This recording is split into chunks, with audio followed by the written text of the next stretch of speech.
Hi guys, welcome back to my channel. ఇవాళ easy and simple ice cream prepare చేద్దాం. And ఇది sugar free ice cream. And sugar ఉన్న వాళ్ళు ఇది తినొచ్చు, అండ్ కిడ్స్ కూడా తినొచ్చు. ఇది డైట్లో ఉన్న వాళ్ళు కూడా తినొచ్చు, నో ప్రాబ్లం. ఇప్పుడు మనం స్టవ్ పైన కొన్ని పాలు వేడి చేసేసుకొని, పాలు వేడేంత లోపల ఒక గిన్నెలో ఒక కప్ పూల్ మఖానా అండ్ ఒక 15 కాజుని యాడ్ చేసేసుకొని వేడి వేడి పాలు ఇందులో పోసుకోవాలి. ఇది ఒక 15 మినిట్స్ పాటు పక్కన సోక్ చేసి పెట్టుకోండి. అవి సోక్ అయ్యే లోపల మీకు నచ్చిన ఫ్రూట్ ఏదైనా తీసుకోండి. సమ్మర్ కాబట్టి నేను మ్యాంగో ఫ్రూట్ యూస్ చేస్తున్నాను ఇక్కడ ఐస్ క్రీమ్ కోసం.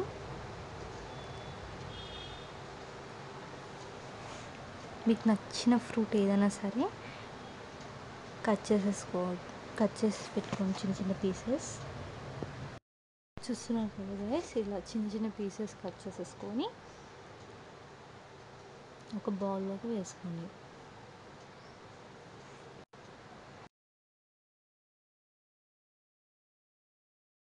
చూస్తున్నారు కదా గైస్, ఇలా మీకు నచ్చిన ఫ్రూట్ కట్ చేసి పక్కన ఉంచేసుకున్న తర్వాత ఇప్పుడు సోక్ చేసి పెట్టుకున్న మఖానాని మనం మిక్సీ పట్టుకోవాలి.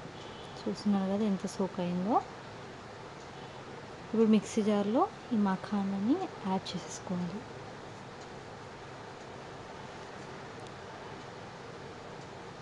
ఇది మొత్తం యాడ్ చేసేసుకొని ఇందులోనే మీరు మిల్క్ పౌడర్ని యాడ్ చేసుకోవాలి. కొద్దిగా మిల్క్ పౌడర్ యాడ్ చేసుకున్న తర్వాత ఇందులోనే టేస్ట్ని బట్టి హనీని యాడ్ చేసుకోండి. ఇక్కడ మనం షుగర్ యాడ్ చేస్తలేం గైస్, హనీని యాడ్ చేస్తున్నాం. సో డైట్లో ఉన్న వాళ్ళు కూడా ఈ ఐస్ క్రీమ్ తినొచ్చు, నో ప్రాబ్లం. అండ్ ఇప్పుడు మీరు కట్ చేసి పెట్టుకున్న ఫ్రూట్ని ఇందులో యాడ్ చేసుకోండి. యాడ్ చేసేసుకొని ఈ మిక్చర్ మొత్తం స్మూత్గా అయ్యేటట్టు మిక్సీ పట్టుకోండి. చూస్తున్నారు కదా, ఈ కన్సిస్టెన్సీ వచ్చేంత వరకు మిక్సీ పట్టేసుకొని ఐస్ క్రీమ్ మాల్స్లో యాడ్ చేసుకుంటే సరిపోతుంది.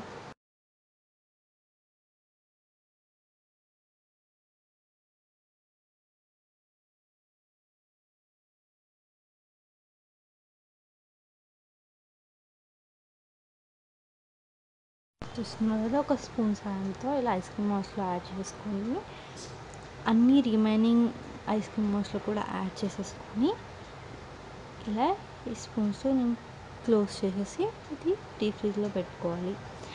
అండ్ మీ దగ్గర ఐస్ క్రీమ్ మాల్స్ లేకుంటే గ్లాస్లో కానీ లేకపోతే ఇంకొక దాంట్లో ఏదైనా ఉన్నా సరే ఇలా యాడ్ చేసుకున్న తర్వాత ఒకసారి ట్యాప్ చేయండి. అంటే కింద మీకు ఏమన్నా ఎంటీ స్పేస్ ఉంటే కూడా ఫుల్ అయిపోతుంది. అండ్ ఇప్పుడు దీంట్లో ఒక సిల్వర్ పేపర్తో ర్యాప్ చేయాలి, ఇక్కడ ఎయిర్ అనేది రాకుండా. సో మీకు ఏంటంటే ఓపెన్గా ఉంటే ఐస్ అంతా ఇట్లా పైన అంతా ఇట్లా ఫ్రీజ్ అవుతుంది. సో మీరు ఏదైనా సిల్వర్ పేపర్తో ఇలా క్లోజ్ చేసుకుంటే సరిపోతుంది. ఒక 4 hours పాటు డీప్ ఫ్రిడ్జ్లో పెట్టినాక తీసేసి ఒక వాటర్లో కొంచెం అలా డిప్ చేసేసుకొని వాటర్లో ఇలా డిప్ చేసినాక చూసారా ఎంత ఈజీగా వస్తుందో, చూసారా ఎంత పర్ఫెక్ట్గా ఉందో ఐస్ క్రీమ్. మీరు కూడా డెఫినెట్గా ట్రై చేయండి గైస్. మీ పిల్లలు కానీ లేకపోతే పెద్దవాళ్ళు ఎవరైనా తినొచ్చు ఐస్ క్రీమ్. చాలా టేస్టీ ఉంటుంది అండ్ మీకు కూడా చాలా నచ్చుతుంది. చూసారు కదా ఎంత పర్ఫెక్ట్ వచ్చిందో. అండ్